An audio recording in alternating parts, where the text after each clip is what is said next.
You. Doctor Jameel Ahmad Khan हमारे साथ हैं, सीनियर सफारतकार हैं और हमारे शो पे आते भी रहते हैं। डॉक्टर साहब, let us start with this. Number one, एक तो please do define cease fire for us. ये कैसी सीज फायर होती है?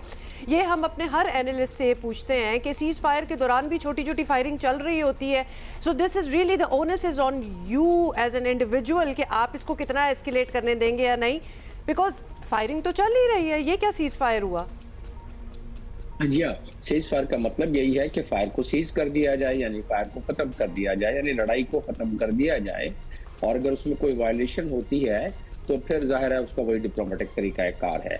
लेकिन इसमें तो काफ़ी बतदरीज वायलेशन होती रही और ख़ासतौर पर इजराइल की तरफ से वायलेशन होती रही।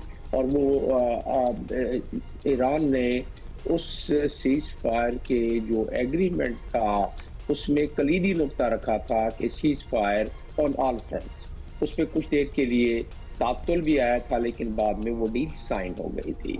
तो लिहाजा सीज फायर ऑल फ्रंट का मतलब उसमें सदर्न लेबनान यानी लेबनान भी शामिल, ताकि उस फ्रंट पर भी और इराक के मलेशिया पर भी बमबारी बंद की जाए और हूथियों पर भी अगर कोई इरादा था तो वो न किया जाए। तो ये था उसका मकसद, लेकिन वो मकसद तो हासिल न हुआ। सीज फायर वैसे अक्सर व बेशतर उसमें थोड़ी बहुत वायलेशन होती है, लेकिन इतनी ज़्यादा वायलेशन नहीं जितनी कि इजराइल करता रहा। आपको याद होगा कि आपके पिछले प्रोग्राम में मैंने जिक्र किया था कि इजराइल हमेशा एक स्पॉइलर का किरदार अदा करता है। जब मैं इजराइल की बात करता हूँ या कोई भी इजराइल की बात अगर करता है तो उसके पीछे अमेरिका में जो पंजे गाड़े हुए हैं इजरायली लॉबी ने, वो खुद अज खुद उसमें शामिल हो जाता है। आपके मैं बयानिया भी सुन रहा था, आपने कहा कि मना किया नेतन्याहू को डोनाल्ड ट्रंप ने कि आप काउंटर स्ट्राइक नहीं करोगे, लेकिन फिर भी आज स्ट्राइक हो गई चंद लम्हे पहले, थोड़ी देर पहले ईरान पर, तेहरान पर, इस्फहान पर, कर्ज पर, तब्रेज पर, हर जगह स्ट्राइक हो गई उसके रिटेलिएशन में। ज़ाहिर अब ईरान उनको हाथ नहीं पहनाएगा। ईरान ने पहले ही कह दिया और आज ही कह दिया, ईरान के पासदारान ने और ईरान के नेवल चीफ ने कह दिया कि हम इस अगर रिटेलिएशन हुई तो उसका हम मजीद शिद्दत से जवाब देंगे। अब रहा सवाल कि इराकी साहब ने इस अटैक के बाद जब ईरान ने किया था तो फौरी तौर पर पाकिस्तान के फील्ड मार्शल से बात की और साथ साथ तुर्की और कतर उधर भी बात की। इसका मतलब ये कि डिप्लोमेटिक का रास्ता ईरान ने भी नहीं छोड़ा है और डोनाल्ड ट्रंप तो कह रहे हैं कि अब भी वो डिप्लोमेटिक तरीके से और डील जी, वो तो दोबारा फिर मंगल बुध तक बात आ जाती है कि डील हो जाती है और जाहिर है ऐसे बयानात मुतअद्दिद दफ़ा दिए जा चुके हैं। सो अब उसका कोई इम्पैक्ट पता नहीं उस तरह से रहा है या नहीं रहा है। ये बताइएगा डॉक्टर साहब कि यहाँ से आपको एस्केलेशन बढ़ती हुई नज़र आ रही है, क्योंकि इससे पहले हमने देखा इस जंग में तमाम खलीजी ममालिक भी इस जंग की जद में आए। यूएई की बात कर लें, कतर की बात कर लें, कुवैत पे तो अभी पिछले हफ्ते ही हमला हुआ है। सो वहाँ तक दोबारा बात जाएगी या यहाँ से मामला कंटेन हो जाएगा? इसमें दो बातें हैं।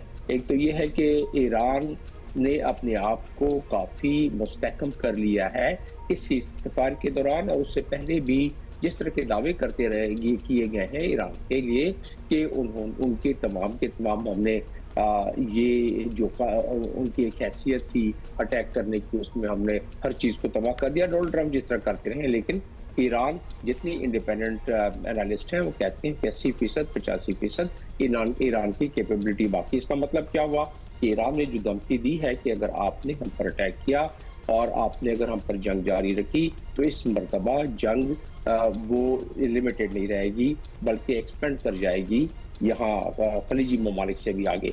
तो खलीजी ममालिक की तो शामत आएगी क्योंकि तमाम बेसिस वहाँ मौजूद हैं। लेकिन सवाल ये पैदा होता है कि जो नज़र आ रहा है कि जिस तरह डोनाल्ड ट्रंप की बात कर रहे हैं और इराकी साहब ने बात की है, महसूस ये हो रहा है कि ईरान ने लेबनान के हवाले से हमला किया क्योंकि वो ईरान समझता है कि सीज फायर का वो हिस्सा है। इजराइल ने शुरू में ही अनाउंस कर दिया था कि लेबनान सीज फायर का हिस्सा नहीं मानते, शुरू में अनाउंस कर दिया था।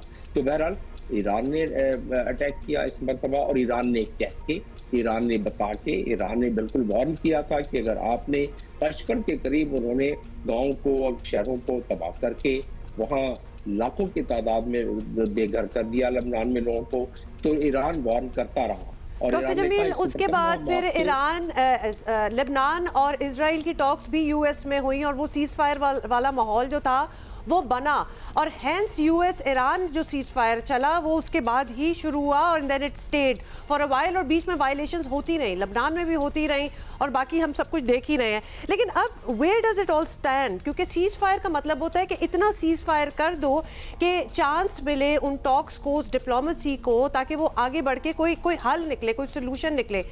ना हमें वो होता हुआ नजर आ रहा है, बिकॉज वो टॉक्स 2 महीने ऑलमोस्ट अब हो गए हैं, वो होती हैं नहीं होती, किसी बात पे जाके अड़ जाती हैं, उसके बाद ऐसी मैसेजिंग आती है कि वो ऑलमोस्ट सब कुछ हो चुका है और ये पीस जो है मतलब इट हैज़ बीन अटेन्ड और अब ये समझौता हो जाएगा, साइन हो जाएगा, उसके बाद इस किस्म की रिपोर्ट्स आना स्टार्ट हो जाती हैं।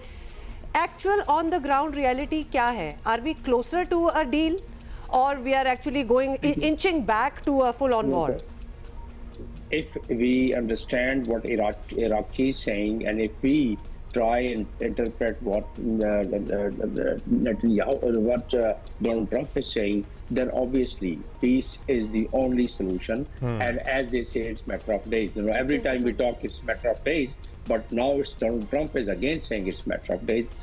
Monday, Tuesday, Wednesday, they are just giving the deadline also. But इस बात ये है कि इसको इस तरह समझ लेते हैं ना कि क्या यूएस का ये एपिटाइट है, क्या वो बर्दाश्त कर सकता है कि जंग जारी रहे? इसको कई हवालों से, कई दलाइल से ये बात पेश की जा सकती है आपके नाज़रीन के लिए कि अमेरिका का एपिटाइट नहीं है। क्यों एपिटाइट नहीं है? कि जिस तरीके से अमेरिका में रिपब्लिकन मुखालफत करते जा रहे हैं, जिस तरीके से महंगाई हो रही पूरी दुनिया में हो रही है, लेकिन रिपब्लिकन आपको तो वाज़ेह रहे कि ये 3 दिन कबल जो कांग्रेस में रेजोल्यूशन पास हुआ है, 4 के करीब रिपब्लिकन उसमें से उन्होंने मुखालफत में वोट दे दी है और उससे कई ज़्यादा डोनाल्ड ट्रंप को समझा रहे हैं।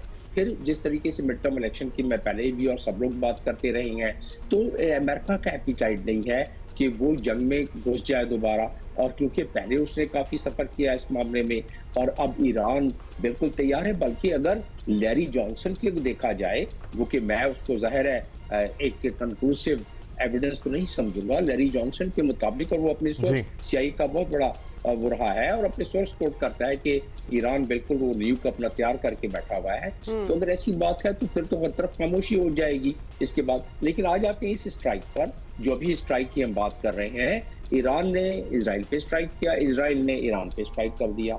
तो अब इसके बाद मालूम यही होता है, जिस तरह पिछली मरतबा हुआ था कि जब कतर की तरफ से हमला हुआ था, यूएस ने किया था ईरान पर और फिर ईरान ने हमला कर दिया, बात बराबर हो गई थी। इसी तरह जब अरबील में उनके बेस पर हुआ था, ईरान ने किया, यूएस ने किया, फिर ईरान ने किया, तो खामोशी आ गई। तो वो पिछली मरतबा भी जब इजराइल ने स्ट्राइक किया और ईरान ने कर लिया था, तो उसके बाद खामोशी आ गई थी। तो इस मरतबा भी महसूस यही होता है कि इन दोनों ने अपने अपने कौम को बताने के लिए स्ट्राइक कर लिया। अगर उधर से अब दोबारा ईरान की तरफ से नहीं होती है स्ट्राइक दोबारा, तो फिर आपको लगता है कि खामोशी आ जाएगी, डील की तरफ चला जाएगा। लेट्स सी क्या होता है। उम्मीद तो हम यही करते हैं कि मामला फिर वाकई हतमी तौर पर डील की तरफ चला जाए। मतलब ये एक बहुत बेसिक लेवल पे ना वो ये ऑलमोस्ट बच्चों वाली बात लगती है कि भी मैंने तुम्हें मारा, तुमने मुझे मारा, अब हम इक्वल हो गए, अब आगे कोई बात करते हैं और कोई डील कर ले या दोस्ती कर ले। लेकिन ये गौरतलब बात है कि जब सदर ट्रंप ने, अब रिपोर्ट तो ये किया गया कि मना किया या डिस्करेज किया, लेकिन उसके बावजूद भी इजराइल ने हमला किया ईरान पर, तो अब क्या इससे अखज़ किया जाए? ये सरप्राइज क्यों कर रही है आपको ये बात? कहाँ बैठा हुआ इजराइल सुन रहा था in the first place America को? तासुर तो यही था ना, और ज़्यादातर लोग यही कहते हैं कि भाई अगर कोई भी कंट्रोल कर सकता है और कंट्रोल कर सकता है तो वो अमेरिका ही कर सकता है। And after what happened last week, तो मेरा ख्याल है इजराइल चाहता भी था कि हम बताएं कि हम वो कर सकते हैं जो हम चाहते हैं। अमेरिका क्या अपनी कंट्रोल करने की कोशिश में भी मुखलिसाना एफर्ट कर रहा है या नहीं कर रहा, पता नहीं।